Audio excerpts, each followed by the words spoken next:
Hello everyone.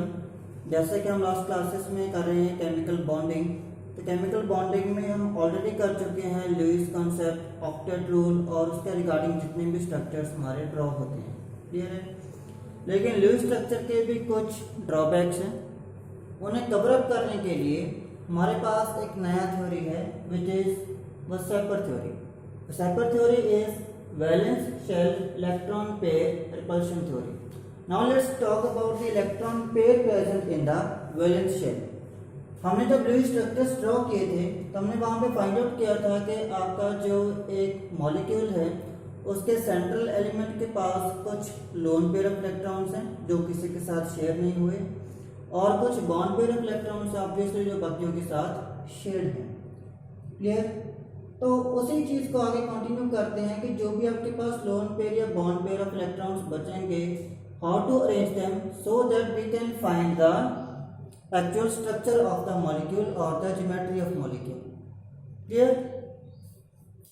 तो जितने भी हमने स्ट्रक्चर्स किए थे वहां से हम पहले स्टार्ट करते हैं मॉलिक्यूल्स विद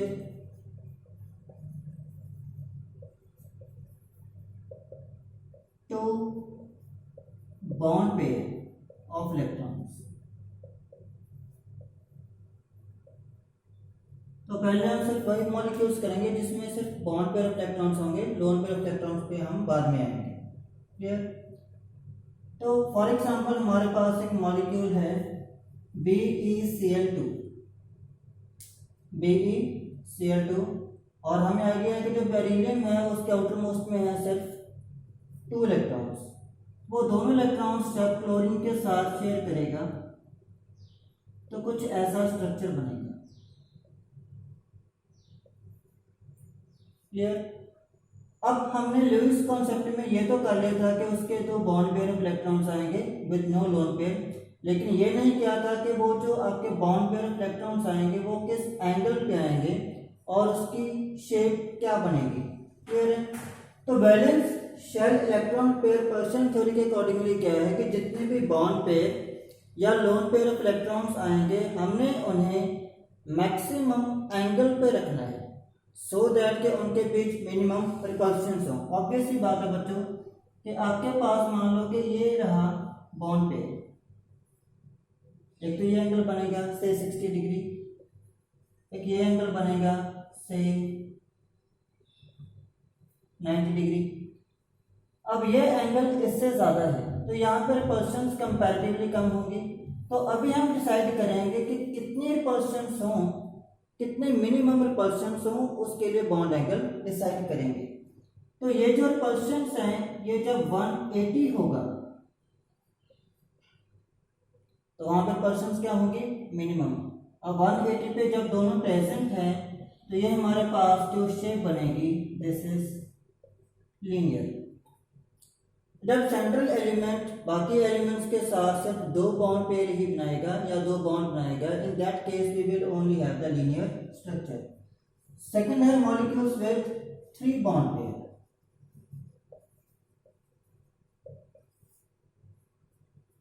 इसका हम एग्जांपल ले लेते हैं। फॉर एग्जांपल हमारे पास है BH3। अब बोरोन के भी आउटर मोस्ट में 3 है। क्लियर है? तो जैसे हमने वहां पे 180 पे रखा था तो हम इन्हें 120 पे रखेंगे क्योंकि 3D में 3 बॉन्ड्स के लिए ये मैक्सिमम एंगल है जहां पे मिनिमम रिपल्शंस होंगी। जब ये 120 पे आएंगे तो ये जो स्ट्रक्चर बनेगा this is triangular planar structure. ये कौन सा होगा? Triangular planar. ऐसे ही जब हम कंटिन्यू करते हैं with 4 bond pair of electrons. अब बच्चों जब 4 बॉन्ड पेयर आएंगे तो सभी के माइंड में चीज जो स्ट्राइक करेगी वो ये है कि ये साथ 90 पे प्रेजेंट होंगे।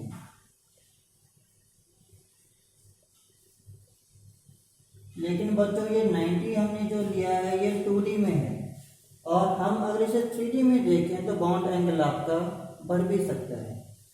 लेट्स फाइंड आउट कैसे। क्लियर? हम क्या करते हैं, उन सबको 3D में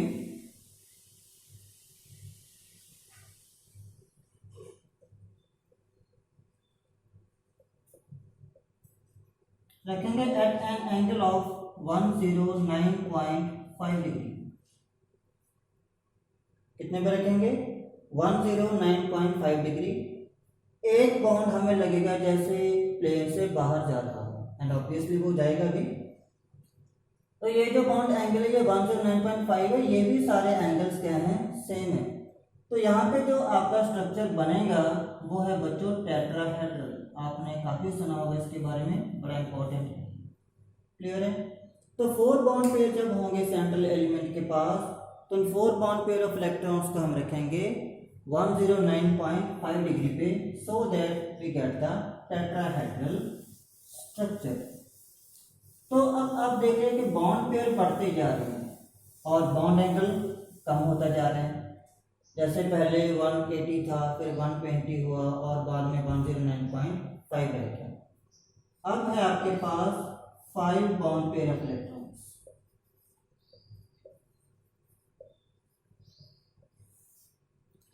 जब 5 बॉन्ड पेयर ऑफ इलेक्ट्रॉन्स होंगे बच्चों, तो उसके लिए हम एक नया स्ट्रक्चर ड्रॉ करेंगे which is trigonal bipyramidal. For example, we have PCl5। अब 5 हैं, हम क्या करते हैं, उनमें से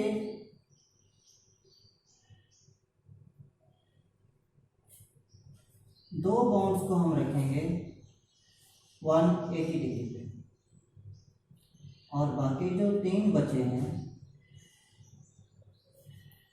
वो होंगे with respect to each other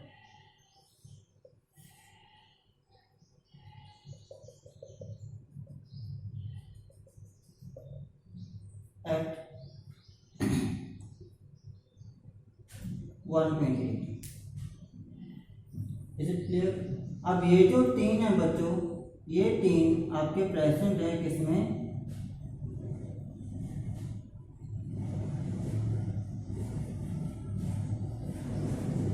नहीं है।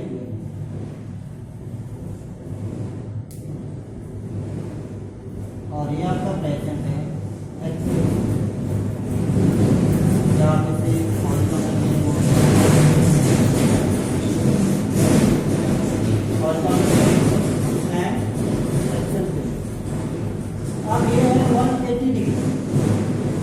आपका 120 डिग्री। तो ये दोनों with respect to each other 180 पे हैं, लेकिन इन तीनों के विद रिस्पेक्ट टू ये 90 पे हैं। तो यहाँ पे जो बॉन्ड एंगल इनके बीच है वो एक्चुअल में 120 है,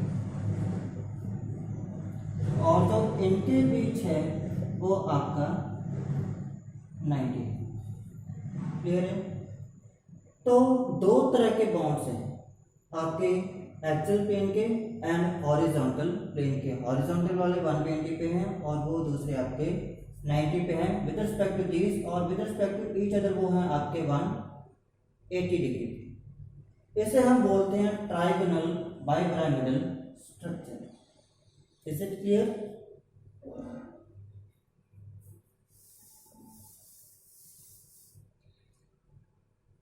इसके बाद हमारा आ जाता है 6 bond pair of electrons.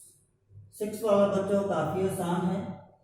For example हमारे पास है SF6।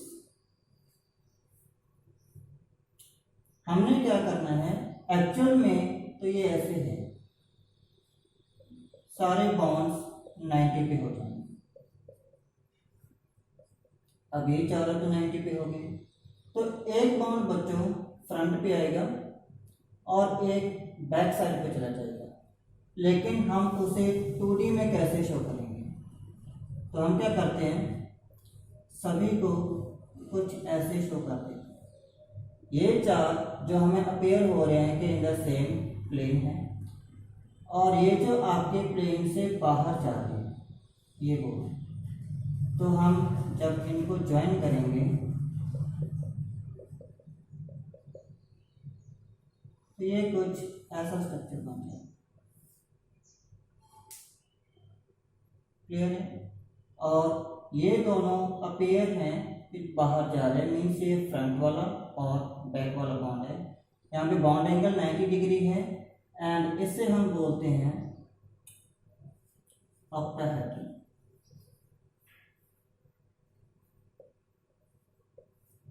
बॉन्ड सारे कितने पे हैं? 90 डिग्री पे है। तो इसी कैटेगरी में जो लास्ट स्ट्रक्चर है वो है जब आपके पास 7 बॉन्ड पेयर होंगे और ये बहुत रेयर है। इसका एक ही केस है IF7। अब जब 6 थे तो वो कहाँ पे प्रेजेंट थे? आपके 90 डिग्री पे। अब 7 है तो कैसे होंगे? क्लियर है? इसके लिए हम क्या करेंगे, बिल्कुल वैसा ही स्ट्रक्चर ड्रॉ करेंगे जैसा हमने ऑक्टाहेड्रल ड्रॉ किया था।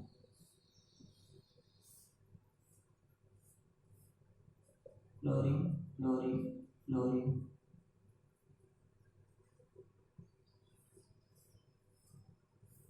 ये आ गया। जो 7th बॉन्ड है प्लेन पे हम उसे शो करेंगे किसी भी दो के बीच लगा देंगे, लेकिन यहाँ पे जो बॉन्ड एंगल होगा वो 90 नहीं है, बॉन्ड एंगल है हमारा 72 डिग्री। और इस स्ट्रक्चर को हम बोलते हैं pentagonal bipyramidal structure. Pentagonal bipyramidal structure. तो हमने किए हैं बच्चों मॉलिक्यूल्स में 2 bond pair, 3 bond pair, 4, 5, 6 and 7। ये जितने भी आपके स्ट्रक्चर्स हैं ये बेसिक स्ट्रक्चर्स हैं। यहाँ पे हमने सिर्फ वही मॉलिक्यूल्स किए हैं जिनके बॉन्ड पेयर ऑफ इलेक्ट्रॉन्स होंगे। Till now we haven't done with any molecule which was having the lone pair of electrons. लेकिन ये बेसिक स्ट्रक्चर्स हैं, तो इन बेसिक स्ट्रक्चर्स को हमने करना और इसी को कंटिन्यू करेंगे when we will have the lone pair of electrons. Clear है? तो वीडियो को ध्यान से देखें, अच्छी तरह समझें, और अगर लोन पेयर बॉन्ड पेयर का कॉन्सेप्ट क्लियर नहीं हुआ तो ल्यूइस कॉन्सेप्ट के लिए पिछला वीडियो जरूर देखें। क्लियर बच्चों? Thank you for watching this video. इसे सब्सक्राइब एंड शेयर करना ना भूलें।